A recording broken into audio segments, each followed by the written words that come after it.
Бүгдээрээ сайн мэцгаана уу? Илж нийгэмшлэгтээ тавтаан борилно. За өглөөний сүүс айлнаасаа орж ирээд өчигдөр хөөрүүлж хонсон сүүнийхээ өрмийг аваад өглөөнийхөө сүүг хөөргөлж байна. За сүүлийн үед өрмөн маань сайхан байна уу? Ер нь л дайжгүй хавар идчихсэн өрмийг отоход сайхан зузаан болж байна. За сүүгээ бүлээлээд айраг лугаа хийж байна.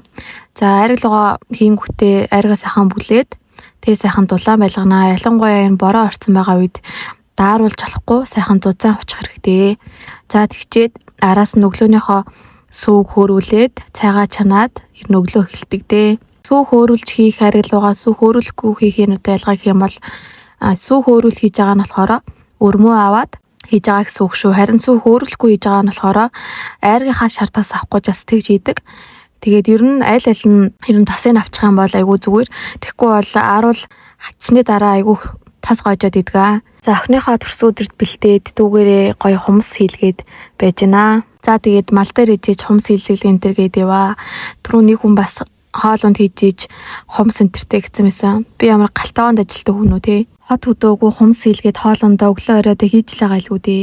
Хөдөө мал малдаг гэхээр бити нэг тийм муухай хүнтэй харцж байгаарэ. Би одоо нүүр амаа ямар будаж байгаа биш ядаж хумс урууга гоёод нэг өөртөө их зэглээ нэмж олон өстэй залуу хүн. Тэртээ тэргүй би хийж байгаа ажлаа алдахгүй юм хумаа хийж лин.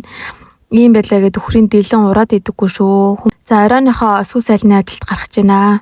Ер нь бороо ослын обр арай л гониг гэнэ. Тэгсэн чинь гоё нутгадаар бороо орохгүй байгаа юм биш үү? Шуурж морж ингээд бас айгүй олон хүмүүс комент бичсэн байсан бороо гоё юм аа гэд. Бороонд ханаад байна. Бороо явуулъя. За хот руу хас өчигдөр шүн цас орсон сурагтай байсан. Та хэд минь гайгүй юу? 190 хизээ ирэх юм бэ те. 100 баг өөрөө халуун орн руу явцсан гэдэг чинь баг үнэн болоод байгаа юм шүү. Өвөл дараагүй ээж одоо л даарж ин та нэрээ. Гүрдгнээс алхаа байлаа бид нар чинь. За тэгээ бид нар яг хөө ингээд дулаан гэр орондоо унтчихдээ юм байж мал л хамгийн хэцүү дээ. Та нар гайгүй юу гэл айгуу гой комент бичсэн байдаг хүмүүс. Та нартай баярлалдаг шүү. Бид нар яах вэ? Гайгүй. Тэгэл өдөр нь ажиллаа хийгээд оройн унтчих штэ гэр орондоо ороод. Ихэд хоног ингээ үргэлжилсэн бороотой байгаад хахаар гэрээс баг зэрэг чийг бол угаасаа үнэртэж जैन. Тэгээд бусдаар гайгүй. Манай охины төрс өдөр ч одоо 3-4 хоноод болно. Тэгээд тэр үеэр харин нэг өдөр гарах юм билээ. Тэгээд тэр өдрийг л баг тэсээ ядан хүлээж ин да. За тэгээд цаг агарын хувьд хаяагуул эрс байна. Нараа хүлээсээр л нар маань өгөөдрөөс буцлаа. Тэгээд утгагүй нар гарч хүм малын зоо тэнийг цаг ирэх байхаа. Би сүүлийн үед арьс арчилгааны комо тогтмол хэрэгжилж байгаа мэдэгдэж гэнэ үү? За тэгээд энэ хүртэл бичлэгийг маань үзсэн та бүхэндээ баярлалаа. Бичлэг таалагдсан бол лайк, дараа сэтгэл үлдээ шеэр хийгээрэй. Баярлалаа. Баяртай.